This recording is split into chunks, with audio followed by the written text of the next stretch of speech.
untuk mewujudkan Kota Semarang yang tangguh pangan dan gizi, Semar Merantasi.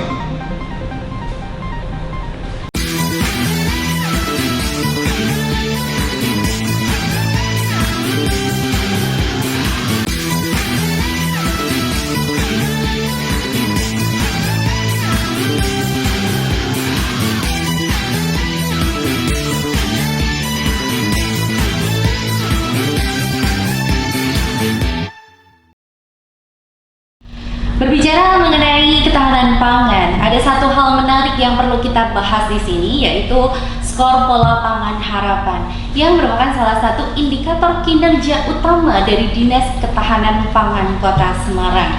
Bersama saya Atim Sastrosuwarno, kita akan bahas di sini dalam acara Bisik Sopan Bincang Asik Sobat Pangan. Dan sudah hadir di sini bersama saya di sini Ibu Ania Widiani STPMP. Beliau adalah Kepala Bidang Konsumsi Penganekaragaman dan Pengembangan Pangan. Selamat pagi, Ibu. Selamat pagi, Mbak. Ceria dan segar sekali ya. Kelihatan cantik sekali Ibu pagi ini, alhamdulillah ya. Oke, baik Ibu, kita akan sedikit pengen tahu nih Sobat Pangan, apa itu skor pola pangan harapan, kemudian tujuan dan juga kegunaannya Ibu. Terima kasih Mbak Atin. Selamat pagi Sobat Pangan, semoga kita selalu sehat dan bahagia. Jadi Mbak Atin, bahwa salah satu indikator kinerja utama Dinas Ketahanan Pangan adalah skor pola pangan harapan. Iya. Yang biasa kita sebut juga PPH gitu, secara singkat gitu ya. PPH secara definisi merupakan susunan keragaman pangan yang didasarkan pada sumbangan energi kelompok pangan utama pada tingkat ketersediaan dan konsumsi. Jadi PPH ini tidak hanya dihitung pada konsumsi saja, tapi juga pada ketersediaan. Kemudian tujuannya adalah bahwa kita akan membuat suatu rasionalisasi dari pola konsumsi pangan yang dianjurkan, yang terdiri dari kombinasi dari aneka ragam pangan untuk memenuhi kebutuhan pangan sesuai dengan cita rasa. Kemudian pertanyaan lanjutannya adalah untuk apa kegunaannya? Kegunaannya buat apa sih? Iya. Jadi kok kita butuh PPH gitu?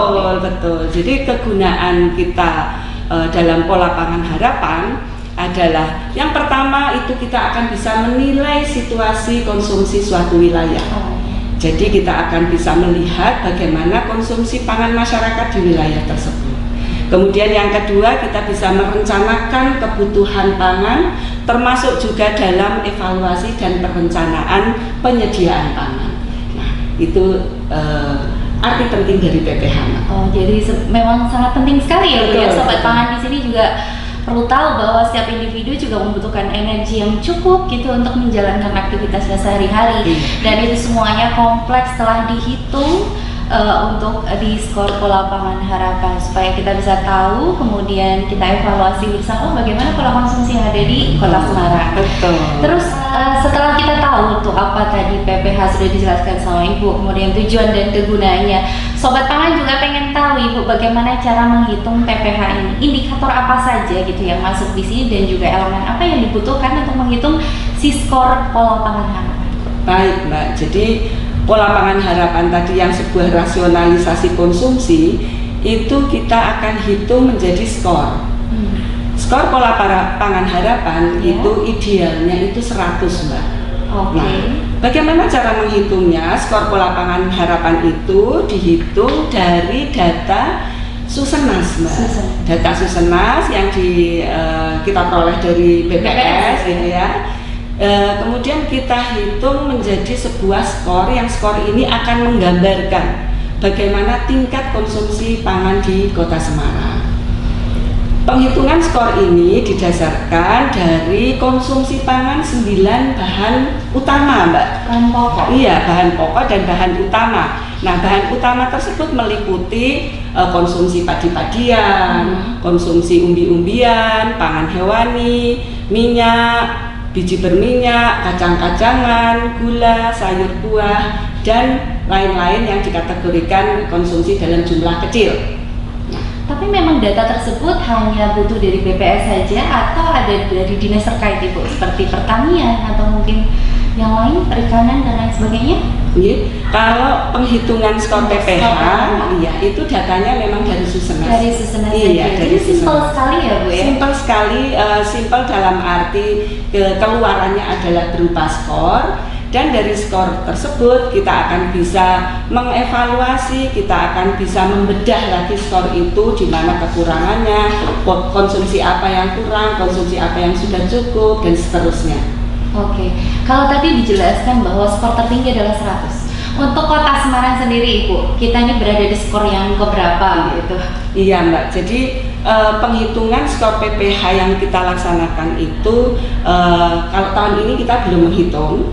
Jadi perhitungan itu kita laksanakan di tahun 2021 kemarin. 2021. Penghitungan skor PPH 2021 menggunakan angka atau data Susenas di tahun 2020. Iya. Nah, hasilnya seperti apa?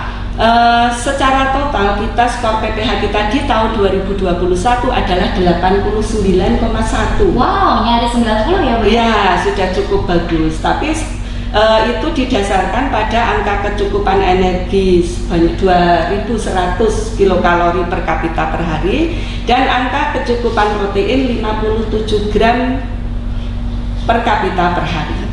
Nah, kemudian kalau kita lihat di dalamnya Mbak, ternyata dengan skor tersebut yang ya sudah cukup lumayan gitu ya, artinya tidak rendah sekali.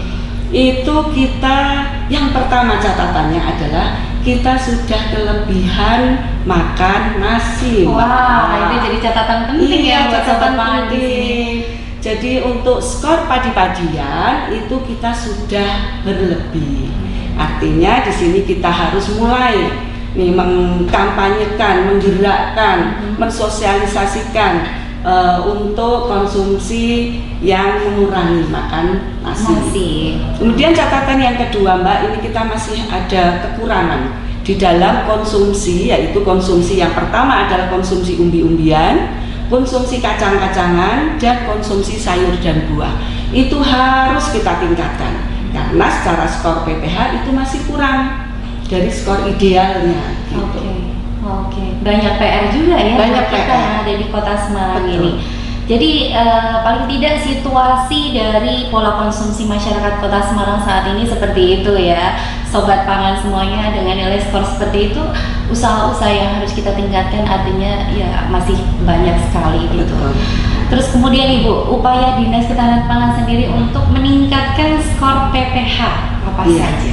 Nah, dari analisis skor PPH tersebut, di mana tadi saya sudah mengatakan bahwa padi-padian atau kelompok padi-padian artinya kita kan makan nasi, makannya nasi nih, bahan pokok kita itu yang utama nasi, itu harus kita kurangi.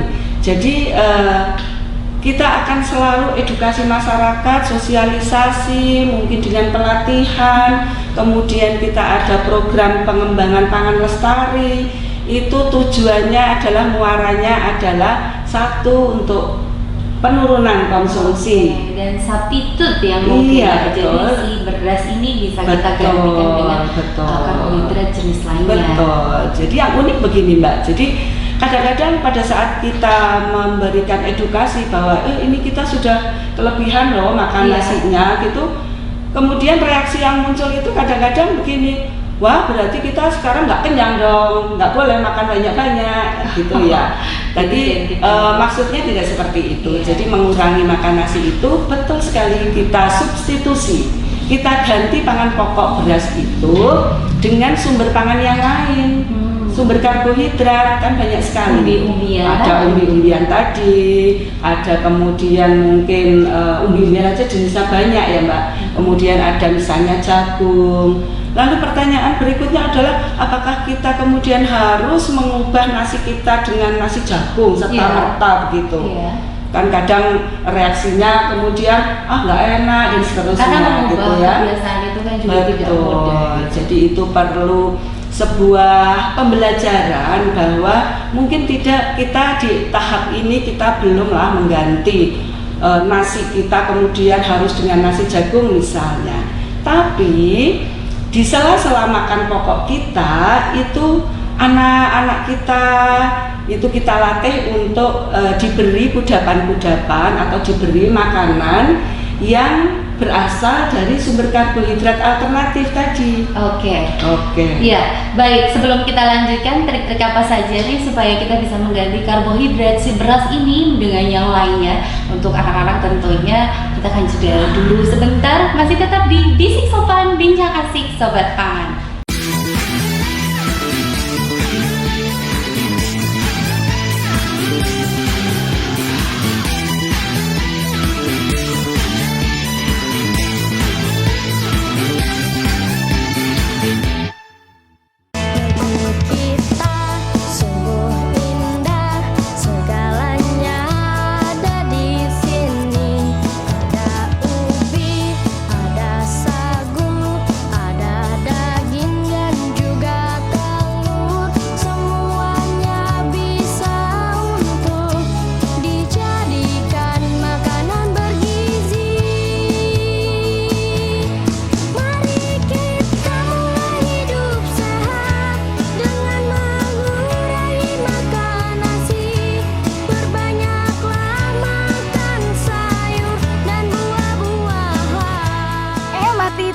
Apa sih rahasianya tetap sehat dan awet muda? Mau tahu?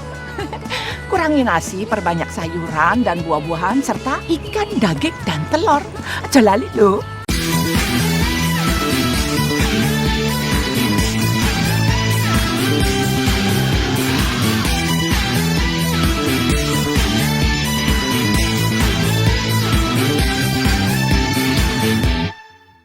Lagi dalam acara Bisik Sopan Bincang Asik Sobat Pangan, masih bersama saya dengan Ibu Ania di sini.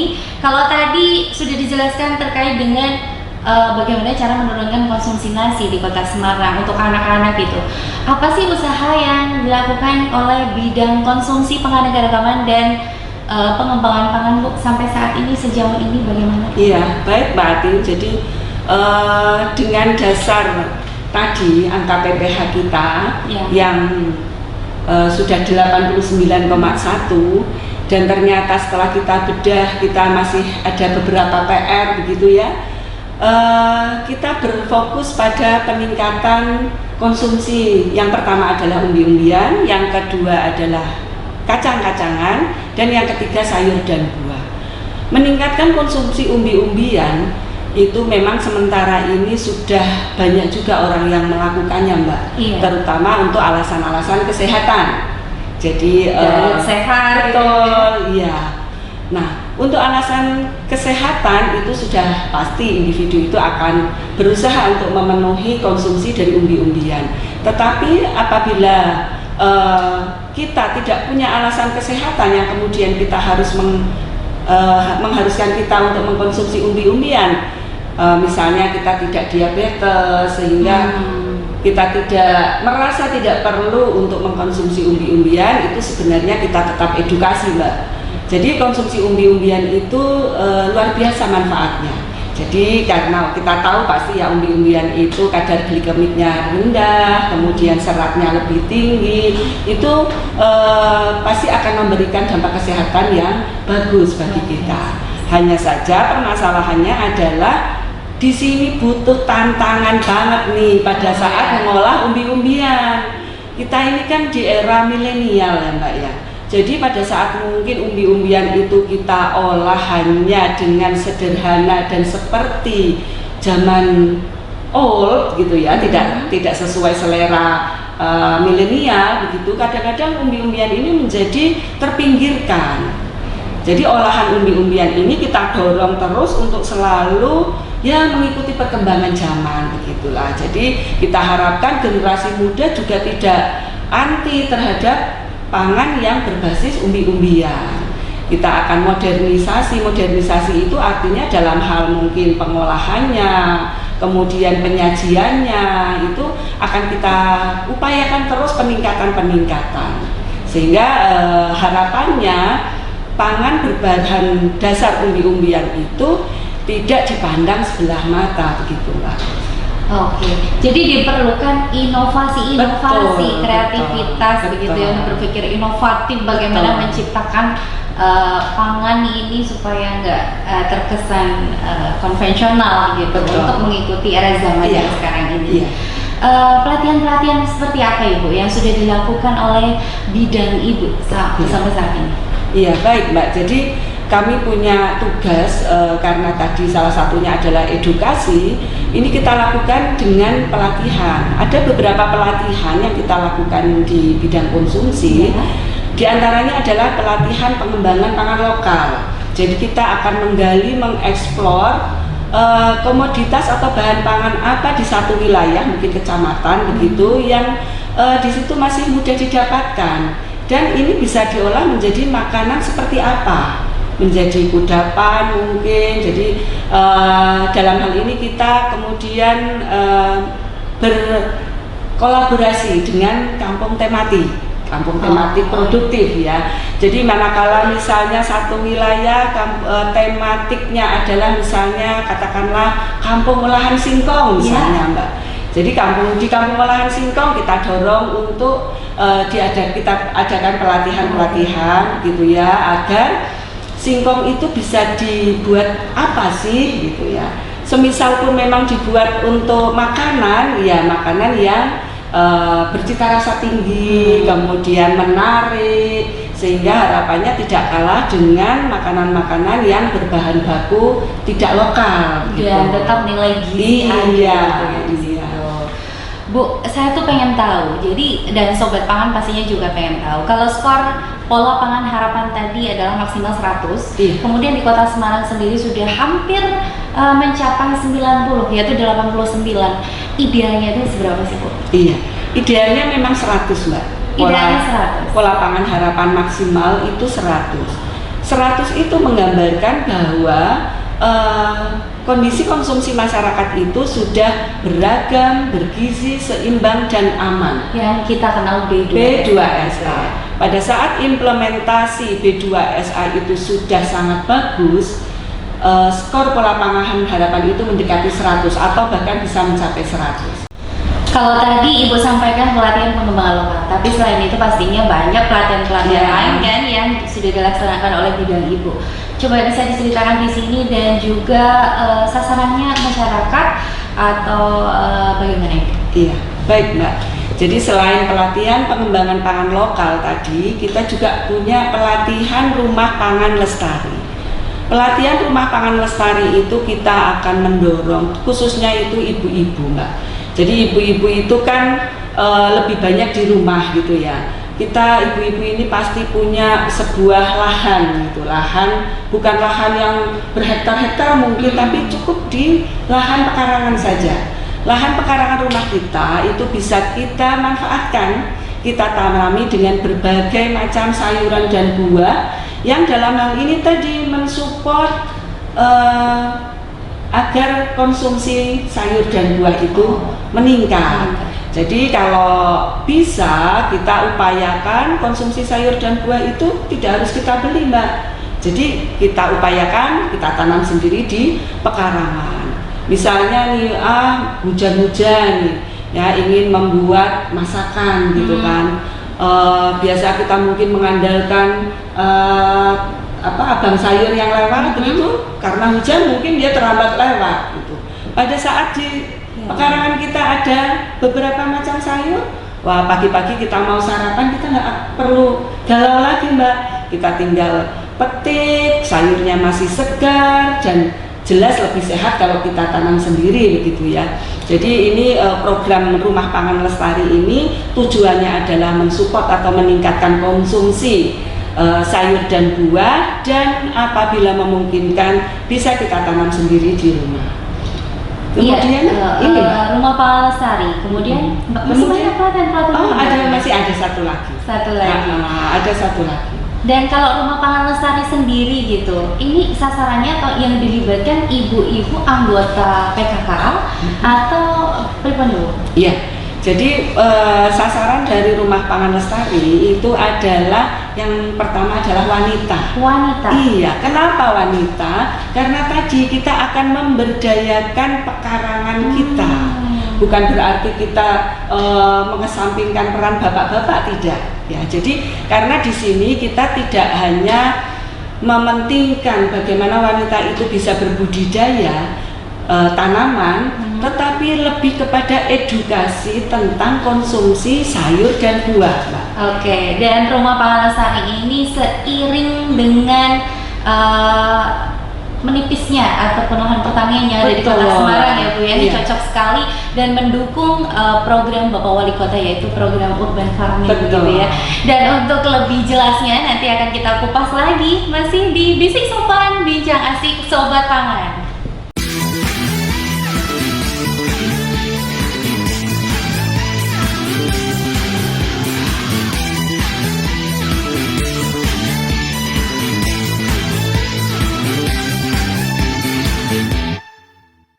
Assalamualaikum.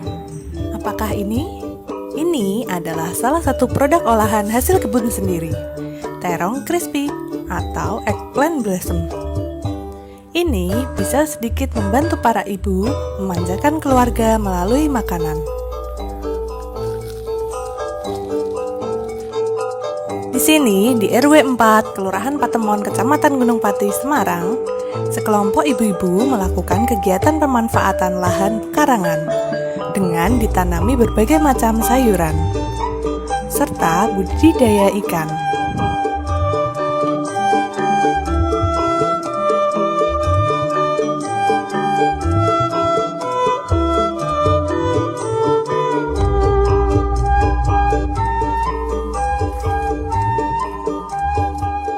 Kebun yang tertata seperti ini juga bisa untuk sarana rekreasi, meningkatkan imunitas di masa pandemi sekarang ini.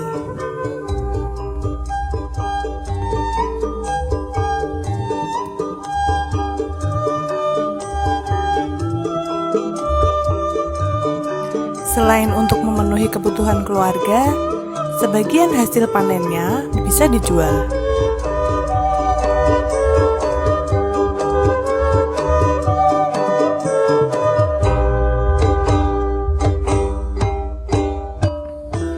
Ayo kita manfaatkan lahan pekarangan yang ada dengan bertanam sayur. Selain kebutuhan gizi terjaga, badan pun akan semakin sehat. Guyub Rukun KWT Mina Lestari. Wassalamualaikum.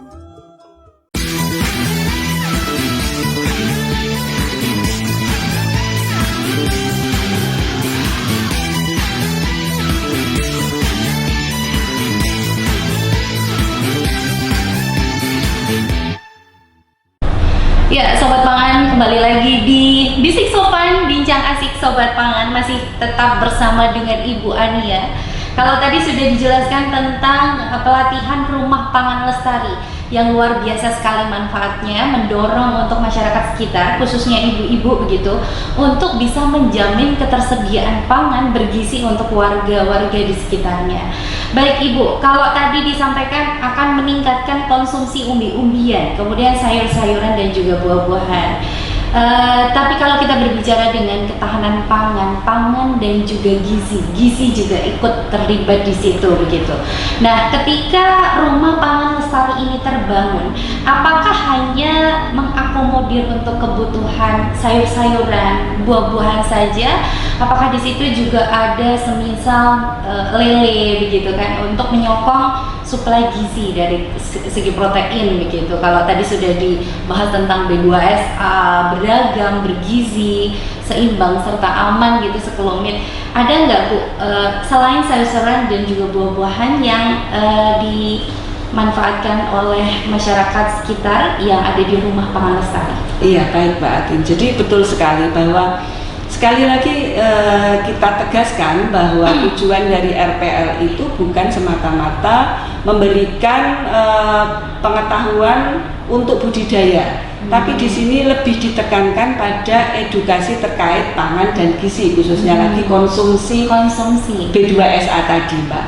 Lah, kemudian apakah di dalam sebuah rumah pangan lestari itu hanya sumber nabati begitu? Ternyata tidak, Mbak. Jadi kita karena ini bersifat edukasi, kita juga bisa memanfaatkan pekarangan kita itu selain untuk mendapatkan sumber pangan dari tanaman, dalam hal ini sayuran dan buah, kita juga bisa manfaatkan pekarangan kita sebagai sumber pangan hewani. Sumber pangan hewani tentunya yang cocok untuk dikembangkan di pekarangan. Misalnya kita memelihara ikan, kita memelihara unggas begitu ya. Bisa ayam, bisa bebek, seperti itu, yang tujuannya utama adalah untuk memenuhi kebutuhan protein hewani keluarga. Tentu saja ini skalanya tidak bisa skala usaha ya Mbak, karena ini kan pekarangan, kita juga kota, jadi rata-rata pekarangan kita itu termasuk di pekarangan yang sedang dan sempit. Sehingga pola budidaya untuk baik sayuran, buah maupun sumber protein hewani itu harus kita sesuaikan dengan luasannya. Jadi kita edukasi dengan misalnya kolam yang terbuat dari terpal begitu dengan diameter 1 meter, itu kan tidak membutuhkan banyak space gitu ya, tidak membutuhkan banyak ruang. Itu bisa kita bisa kita pelihara lele, atau kalau tidak suka lele kan kadang ada Mbak orang yang tidak suka lele gitu karena mungkin berbagai istilahnya asumsi begitu ya. Pengennya nila silahkan, pengennya bisa Mbak ya.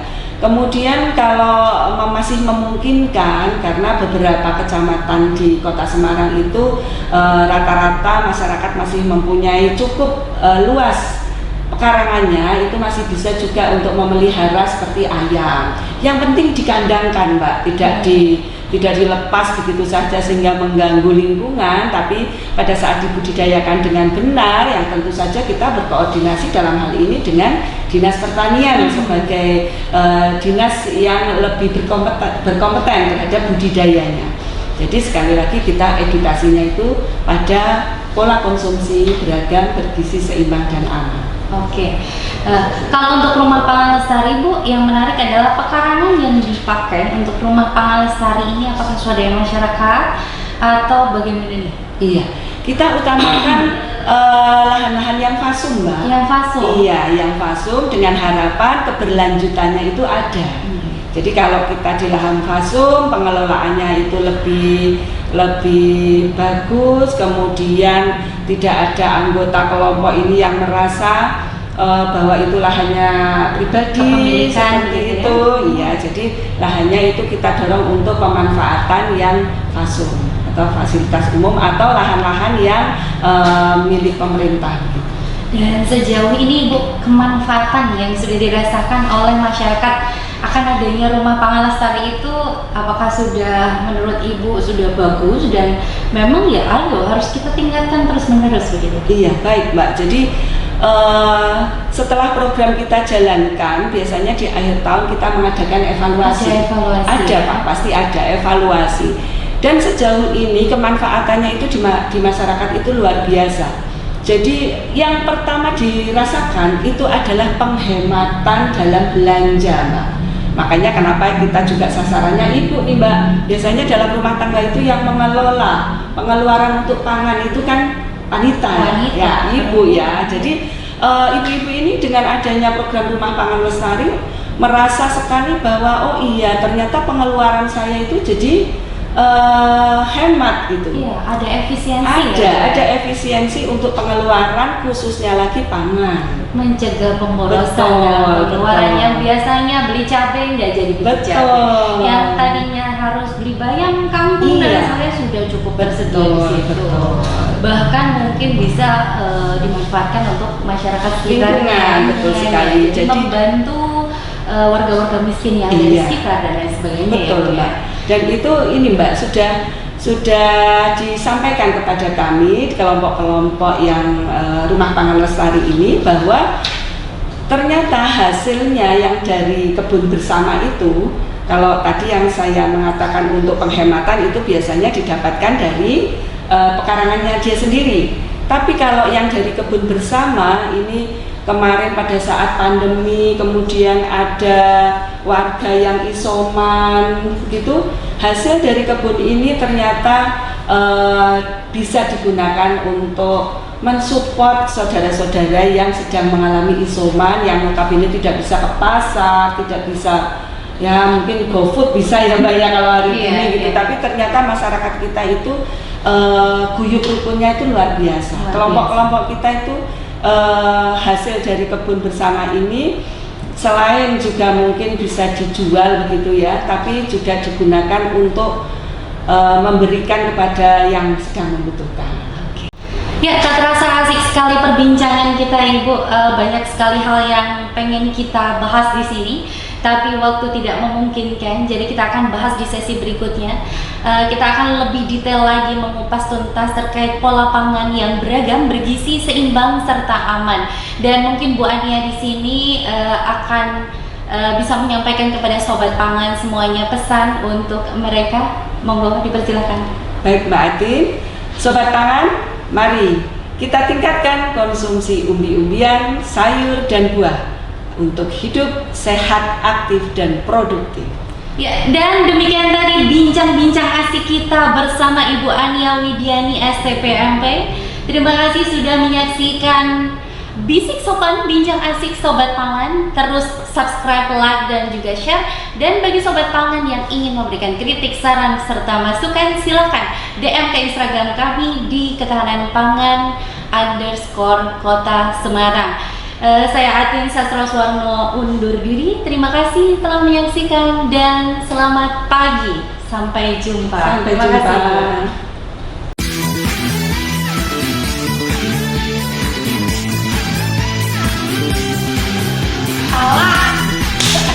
Aku aja pakai energi. Mantap. Ya,